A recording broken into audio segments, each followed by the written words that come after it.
What's up, game players? How are you guys doing? I'd like to welcome you guys to the Analog Circle Podcast, episode 57. I am your host, Kiaun Mitchell, the truck driving gamer.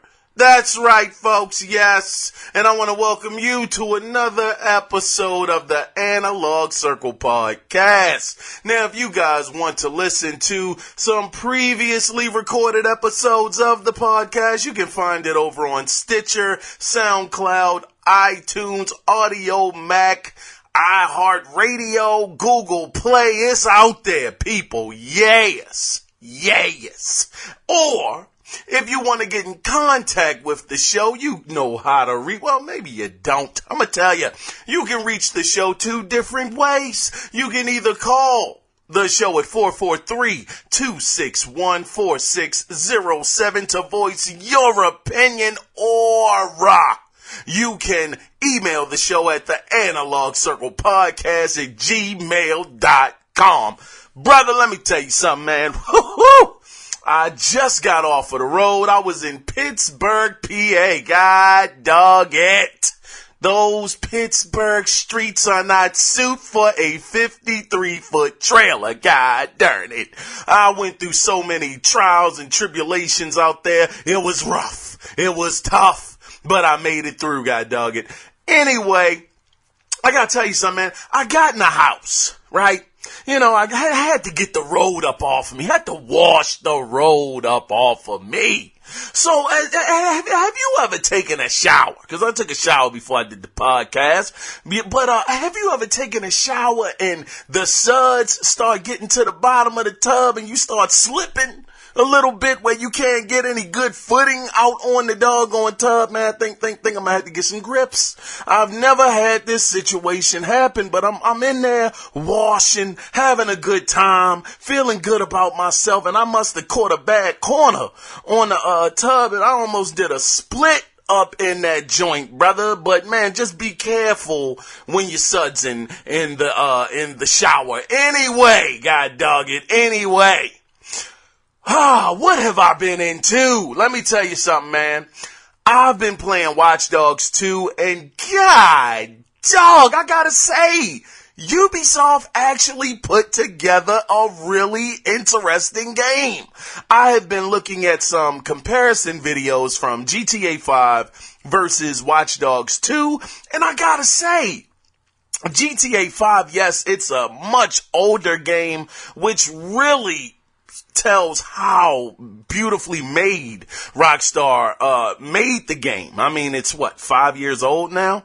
4 years old. 4 years old. And it holds up incredibly well. But then you have Watch Dogs when you compare it side to side, because they're both in California. And I gotta say, it really holds. It holds up pretty doggone well. The only thing that GTA does better, GTA 5 that is, does better, is it looks like it's a more lived-in city. Now, don't get me wrong, Watch Dogs does have pedestrians and, walking around along with car traffic and all of that stuff, but it just doesn't seem to have that real high polish that Rockstar has done with GTA 5. But, man, the game is really good. I have actually been shocked and surprised. I think they're both one and the same word, but that's how shocked I've been.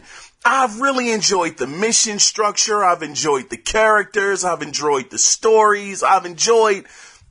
The stories. I mean, the story, it has some real nice side missions you can take on, and helping people, to, get a go-kart up and running much better.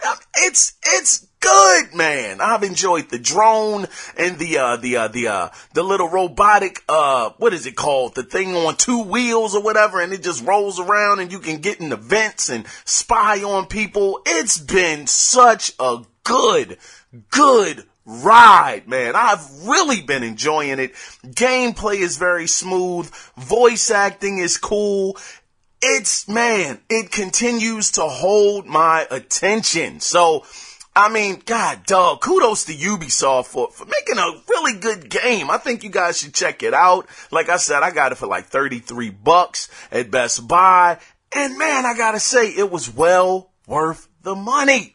But anyway, that's about all I've been into this week. So guys, you know what's up next. Yeah. Let's get into, matter of fact, let's jump into the gaming news that went down splash. Let's go. We're gonna start it off with some Star Wars news. Now, with Star Wars Battlefront 2, you know what's on the horizon. But during Star Wars Celebration, EA announced the game will release November 17th, I said 7th, 17th, 2017. Now, Motive and Criterion are teaming up on this project to bring us the untold story of an Imperial Elite Special Forces soldier in an all-new single-player campaign. Now, the campaign will take place in the 30 years between the destruction of Death Star 2 and through the rise of the First Order. Now, it was also said that you will play as iconic Star Wars heroes and villains during the campaign, such as Luke Skywalker and Kylo Ren. Now, the game will also feature, this is really a good feature, it's going to feature offline split-screen co-op. So this game, I'm going to tell you, I'm really pumped up about this. Now, I'm not a real big Star Wars kind of guy. I enjoyed the second trilogy that came out. The first trilogy was cool, but it wasn't anything that really resonated with me per se. But, I was very excited about Battlefront when it came out last year until I found out it was strictly online. That was the thing that really turned me off about the game. I always like games to at least have some kind of campaign in them. And since it didn't, even though it looked great, it even played well. My buddy Chris let me play his copy. It was a cool game, but I just could not get with the fact that all you could do was play online. So the fact that you're going to be able to have a single player campaign to jump into this time around, actually being on the dark side, as it were, that is awesome too, having that point of view being played out, as well as being able to play these iconic characters in this franchise. I'm very, very excited. And I also read, guys, that they're doing away, EA is doing away with the season pass, which is a huge deal because if you know EA, that is part of their bread and butter that they use to get the money. But they're not doing it this time out, and I think that is a fantastic move. This is not the first time EA has done this, though. We saw them start it off with Titanfall 2 actually being free with the DLC. So it looks like this trend is continuing into one of their much bigger, looks like, franchises, being Star Wars Battlefront 2. This is awesome news. Moving on into, oh, you mother lovers. Moving into the Nintendo news this week. Now, man, I'm hot. This week, Nintendo announced that the Nintendo Mini would be discontinued in Italy, Australia, Japan, and North America. Now, speculation around this is as to why Nintendo did this is because we will soon see NES Virtual Console support on the Nintendo Switch. Oh, man. This right here, and I got to shout out Cody Clark for actually sending me this story from Kotaku. He had emailed this to me and he said, what the heck is going on? Cody, thank you for that, brother. Man, I do not know what's going on. I saw this news and I literally was heated I mean, hotter than lava in a stove on a pot on fire. I was so mad about this because Reggie Fils-Aimé said it was gonna be more. They were gonna make sure they got the supply in. Don't worry, guys. They're on the way. Don't worry. We hear your cries. We got you. Man, Reggie out here frauding, man. He is out here frauding. I sit here and I'm waiting, looking in the store, seeing where is the Nest Mini. I need this in my life. Okay, well, maybe need is a bit too excessive. I want this. I want to add this to the collection. And then all of a sudden, bam, discontinued. What is this, Reggie? What is going on, man? And for people out there saying that Nintendo has a good reason for doing this, and the reason why, like I said, is you're gonna put it on the Switch. These different games, these NES classic games, you're gonna put them on the Switch, and that's the reason why. That is the dumbest reason I have ever heard, and I'm gonna tell you why. If that's what Nintendo is doing, if that's their plan, that they don't want to give people choice, that they want to force you into buying another console that costs $300 because they want to put their classics on there and you have to buy them, versus a consumer being able to go out and spend $60 for people that are casual players that have no interest in a Switch but would rather have the Nintendo Mini to relive some childhood memories, then that is by far the craziest logic I have ever heard in my life. If you have a product that people want and it's jumping off the shelf, they sold over 100,000 of these in the first month. You mean to tell me you got this thing that everybody wants? It's making money. You actually beat out the NPDs for that month, Nintendo, with this console. And then all of a sudden, you want to just snatch it from people. This is the most crazy thing. You know, it's a joke in the industry that people say. People say Nintendo does not want your money. Well, I have to say that I might have to start agreeing with that. If it's making money for you, no, it's not going to be $300, but you're making $60. Here, there. It was many people out there that wanted this console, and you just take it away, which means Nintendo, basically, you just took away money from yourself. I do not agree if that is the reasoning behind it. I don't know what 100% the answer is, but Nintendo, nonetheless, you messed up, man. And you got Reggie Fils-Aimé out here looking like he's frauding to the world, lying to people, telling them things that are not true. So I will definitely keep my eye on you, Nintendo. Anyway, moving on. Now, sticking with God daggone Big N, God darn it, and more brighter news, okay, for Nintendo. The Nintendo Switch was the number one selling console for March, selling over 906,000 units. And to top it off, this is just even more insanity. To top it off, they sold 925,000 units of The Legend of Zelda Breath of the Wild, which is more than 100% attachment rate. Now, this has never been done on any other console. Now, this is freaking madness to me. Nintendo, you know what? I'm mad at Nintendo. I'm pissed. I'm really upset that Reggie and Nintendo, and I know Reggie got to go through his bosses and all of that stuff, and they dropped the hammer on him. So the onus of it isn't purely on Reggie.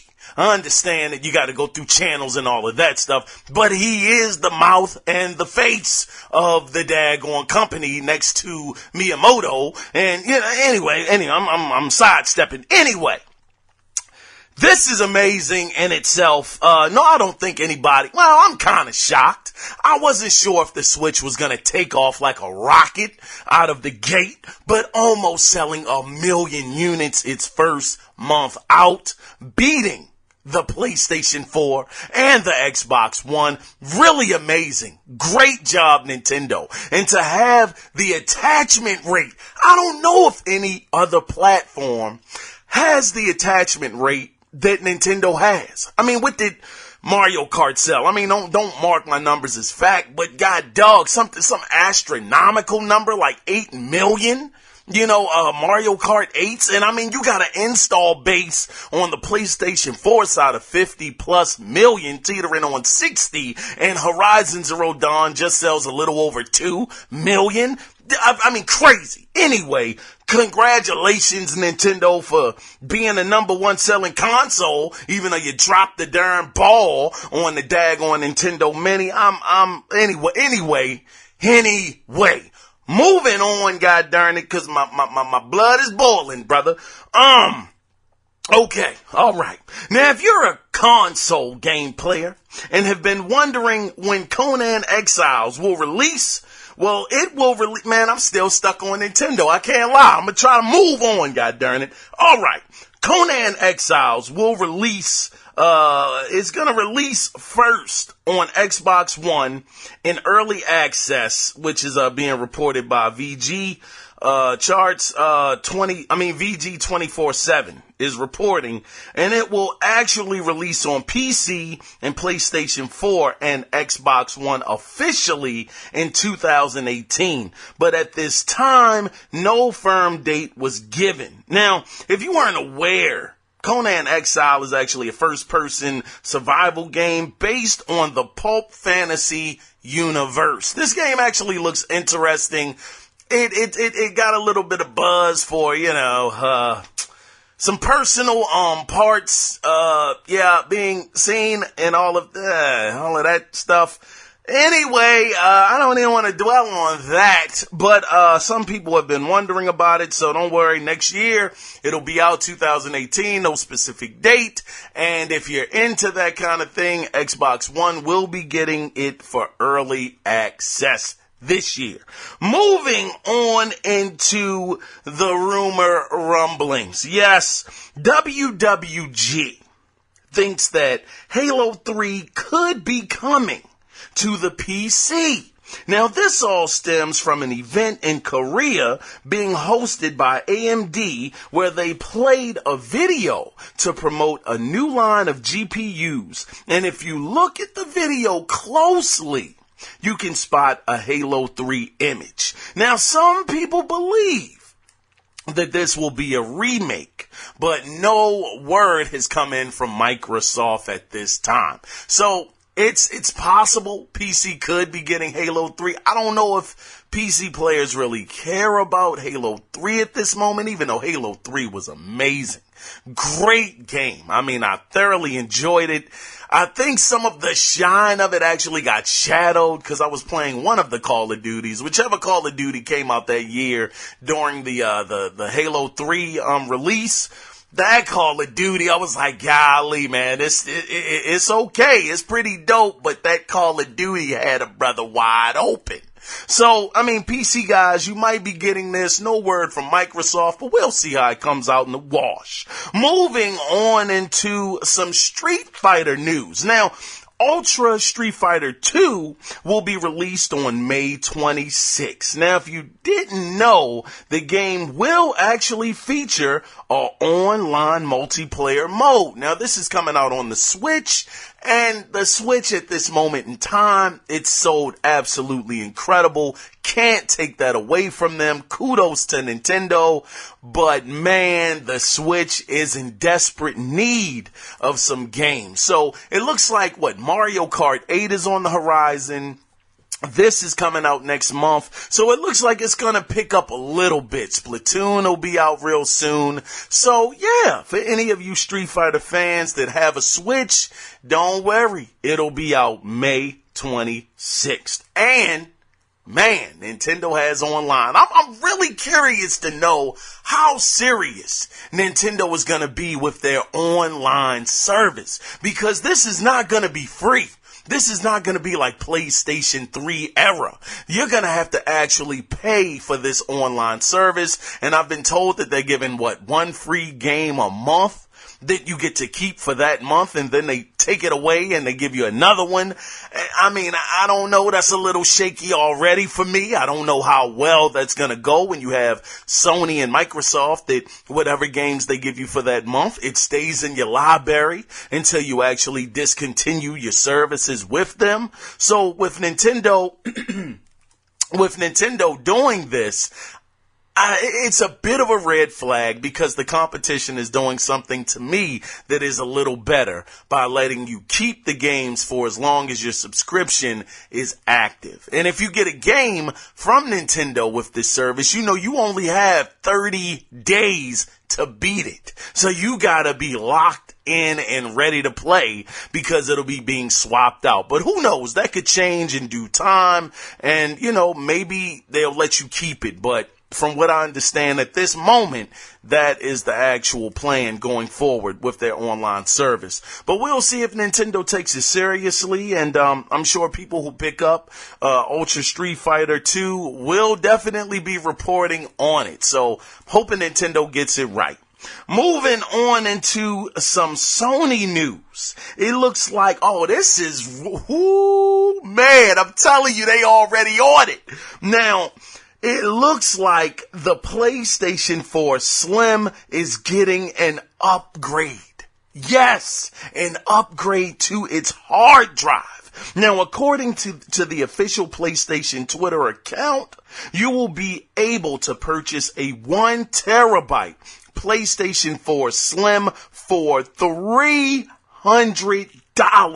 Now, there has not been a specific release date given, but this thing is coming. I'm going to tell you, PlayStation sees what it is. Yes, they are the leaders in the clubhouse. Nobody can take that away from Sony. They are so far in the lead that they could sit down on the bench and relax, but they know that Microsoft has been in the press lately, and it's been positive. It's been positive press about the Xbox Scorpio being able to hit true native 4K, being able to do 60 frames per second in 4K. I know that's only going to be for probably first party games, but it's being touted as being able to do as such. So Sony sees this and they're like, oh man, you know what? We're going to go ahead and we're going to sweeten the deal. Give you a 1 terabyte Slim for the same price point as a 500 gigabyte. This is amazing. This is great marketing. And I appreciate the fact that Sony is not resting on their laurels. Everybody knows Sony has the games. And that's what it's always about. Whoever has the games, that's the platform I'm going to play on. And they have a plethora of games coming very, very soon. So it just sweetens the deal to let people know that they're not resting. They're continuing to keep on moving forward. And I appreciate that. That's a company that has their head on focus. You know, their eyes are on the prize. They're like, hey, we're in the lead, but we're not gonna get comfortable. We're not gonna fall back. This is wonderful. And what they've done is they've actually forced Microsoft's hand a little bit, similar to Microsoft actually having the digital refunds, even though it is in, early access and it's only available to the preview members for right now. But that news, it's going to have to force Sony's hand to do the same in order to keep up with the competition. So them doing this, Sony having this 1 terabyte for $300, Microsoft is going to have to counter attack this. They're going to have to. Now, they could do this one of two ways. Either they could, make the 1 terabyte in the Xbox One S for the same price, or they could have the second option, which is lower the price of the Xbox One S by $50 to combat it. Either way, they're forcing Microsoft to have to react to this. So kudos to Sony for staying hungry and staying on it. This is what we need. Competition is the best. If we all win, us the consumer, us the game player, these companies pushing each other to do better, to one up each other, we benefit wholeheartedly. Keep it going. Moving on. Now, in preparation for Blizzard's upcoming remaster of StarCraft releasing this summer, you can play the original version of StarCraft and its expansion for free by going over to StarCraft.com. It's actually available right now on the Mac and on the PC. Macintosh is even getting some love. God dog.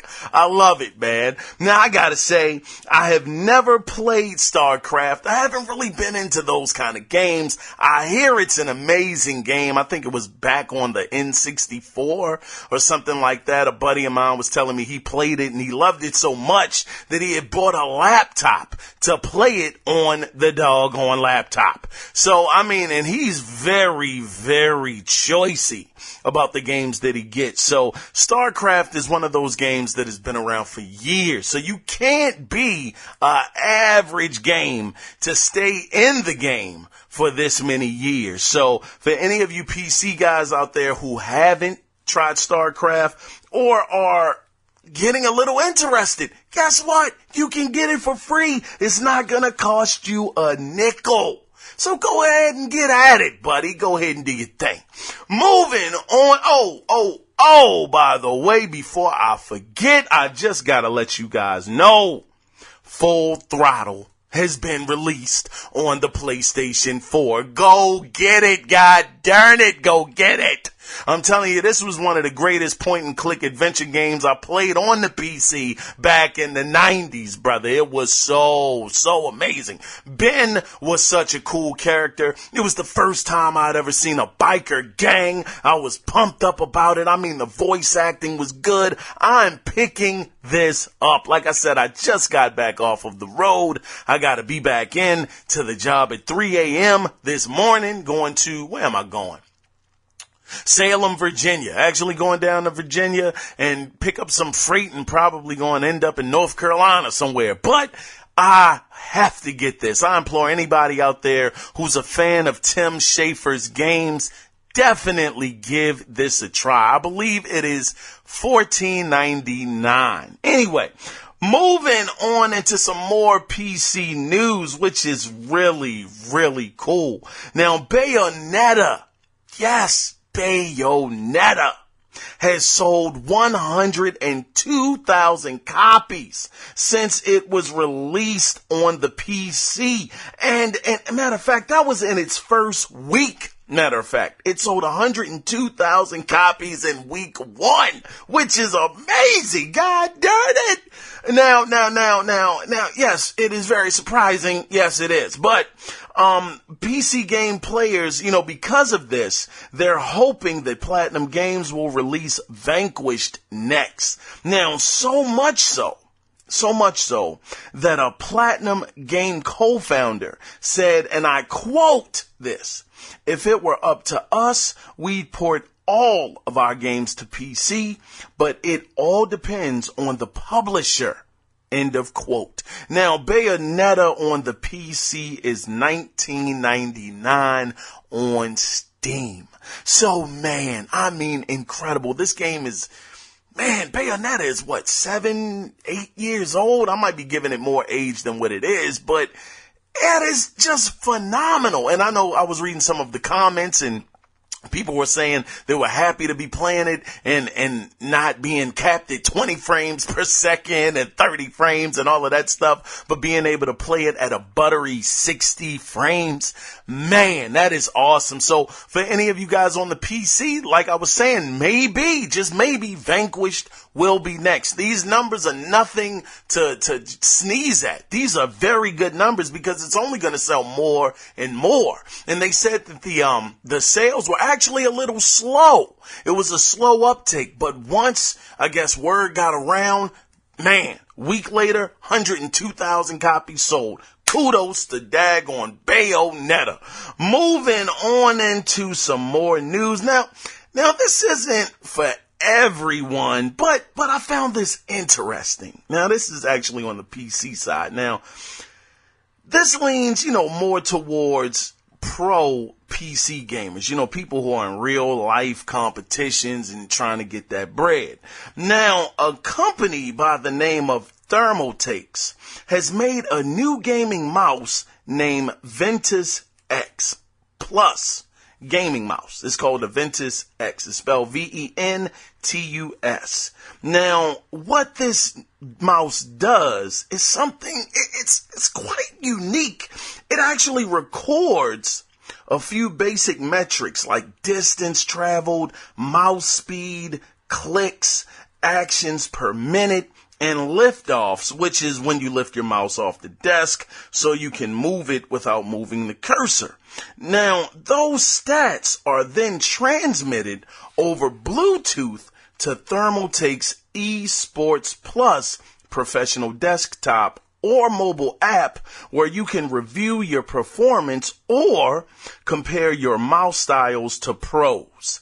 Now, the mouse is wired, so it appears that the Bluetooth feature is only for syncing. Now, the Ventus X mouse costs $49.99, which to me, for the tech and what it does, man, this is really interesting. I've never seen anything like this where, it's doing clicks per second and you actually get like a spreadsheet to give you the numbers of everything, the breakdown of how well you did on the mouse and your accuracy. I mean, all of that stuff is right there. So for any of you guys that are pros or are trying to get into those ranks, this may be a pretty good investment to be able to weigh yourself against other pro stats and see where you fall. So yeah, it's pretty cool. But moving on into the last story. Now, we're going to circle back around to Nintendo. Yeah, I dropped the book. God dog it.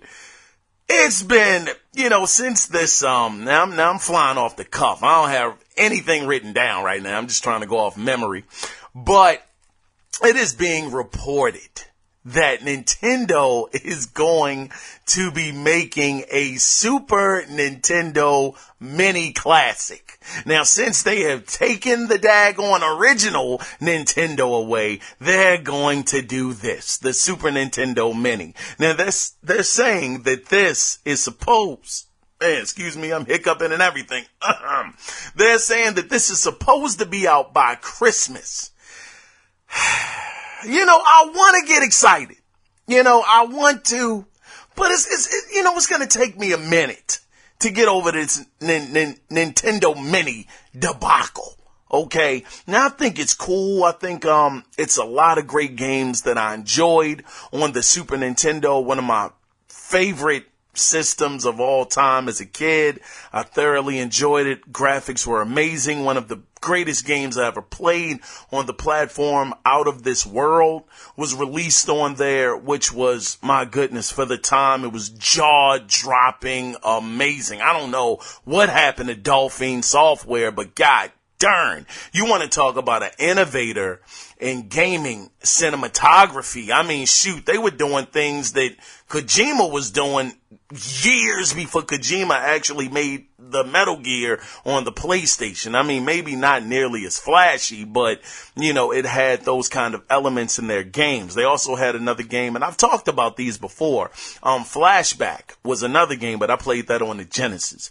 But the Super Nintendo Classic Mini, it could be awesome if Nintendo daggone puts enough of them out there for people to buy. It could be great. So we'll have to see if this is true or not. Right now, it's pretty much rumors going around, swirling around on Kotaku and all of the major, websites out there, gaming websites. So definitely go out there, check it out for yourself. And I would love to get your opinions on this whole Nintendo situation. But that is going to do it for the gaming news this week. It was some other interesting stuff. I think roaches were getting into PlayStation 4. Matter of fact, I gotta shout him out too. Shout out, oh man. He actually, I'm telling you, man, the group These cats, man, Chad Harper, he actually posted that in the group, in the Analog Circle group. Thank you, Chad. I had no idea this was a thing. But yeah, they're saying that basically, I mean, roaches, I don't think they're attracted to the system. I think because it's warm and some people actually have the console, kind of tucked away in an entertainment center, that it actually attracts them. And, but to be fair, okay, to be just fair about the situation, if you got a clean house, you don't have to worry about the little insects, because I'm gonna tell you, I haven't had any, jump in my system or anything, but they're reporting that that's the situation, that people are going to get their PlayStation 4s fixed, and they're like, oh man, you got a roach infestation that's going on in here. So I don't know. Just check it every once in a while. Anyway, this is crazy. Anyway, man, we're gonna be back after this week's Video Game Theater. Stay tuned, guys.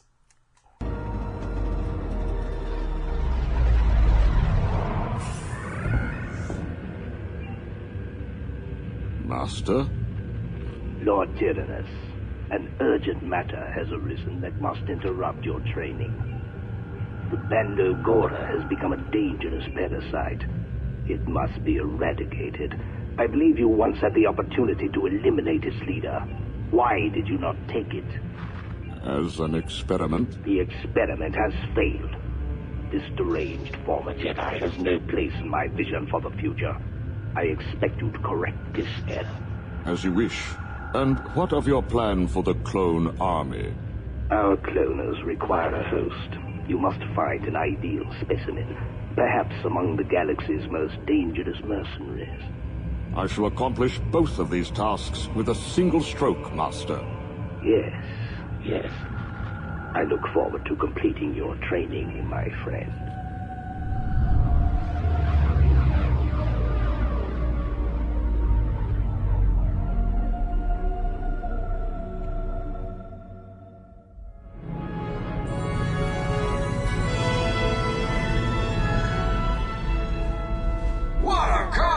This is turning out to be. Outland Station hasn't seen a brutal beast fight like this in a long time. The fearsome Morag has proven to be a formidable challenger. Its owner must be real, whoever he is. Hasbro's Zala's champion finally met its match tonight. Master Jango, where are you? The champion is in trouble! Ow! What a blow! And another!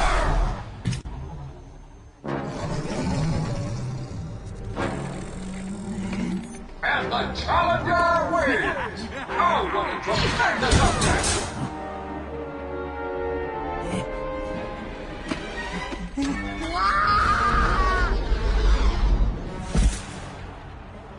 What's this? Nice try, Beck. Dead or alive, Miko? He's holding a remote. That's cheating. And welcome back.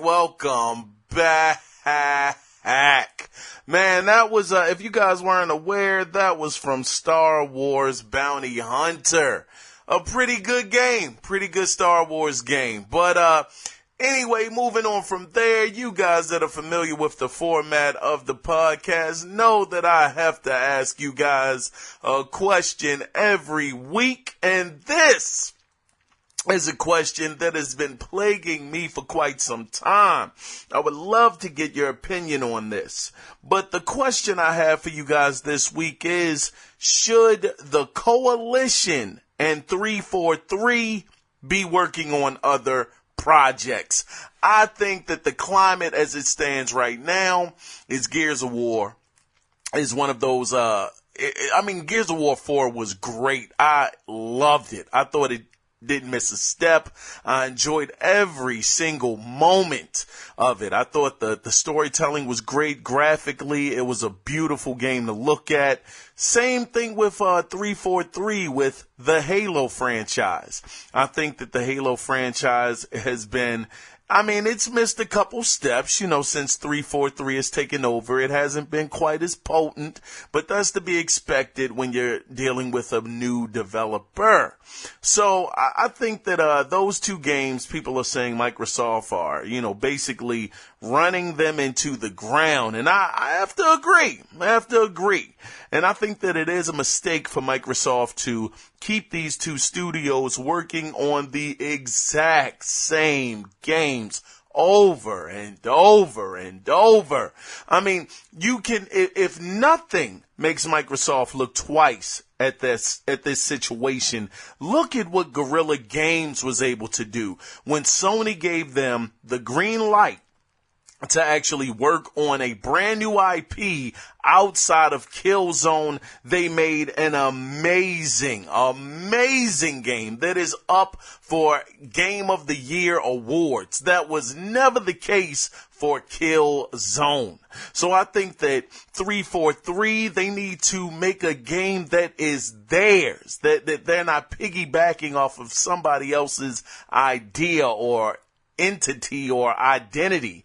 I think they need this for themselves as well as the coalition. I think that Microsoft needs to give these guys more free reign over different projects that they do, because the last thing you want to do is burn out your money cow franchises. And right now, word around the industry is people are getting tired of Halo and Gears. Come out with something else. So that is my question to you guys this week. Once again, should the coalition in 343 work on other projects? I think that they would do something wonderful. I think they could really bring something to the table, something original. I know the coalition, back when they were called Black Tusk, I believe, they were working on a project.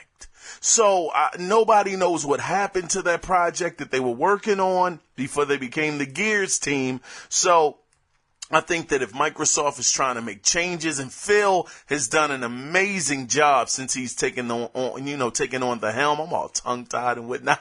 Took on the helm of Microsoft, being the lead guy. I think that the Xbox brand has really done some very amazing things for the consumer. The backwards compatibility being one. Now the refund being in the works is another thing. Just so many things under Phil that I can't mention at this time because I can't remember anything else at the moment. But that's about it for this week, you guys. I would love to get the feedback, and you guys can reach the show and be a part of it by calling 443-261-4607 and leave a voicemail there. Or you guys can email the show at the Analog Circle Podcast at gmail.com. Once again, guys, thank you for taking the time out of your busy schedule to spend some time with me. Man, it's always appreciated. Spread the word about the Analog Circle Podcast to your friends and your family. And with that being said, guys, oh man, I think that's about it. That's about it, man. So don't worry though. We'll be back again next week. But until then, guys, you guys take care. Be safe out there. And remember, it's not about the consoles. It's about the video games. You guys take care. See you next week. Bye-bye.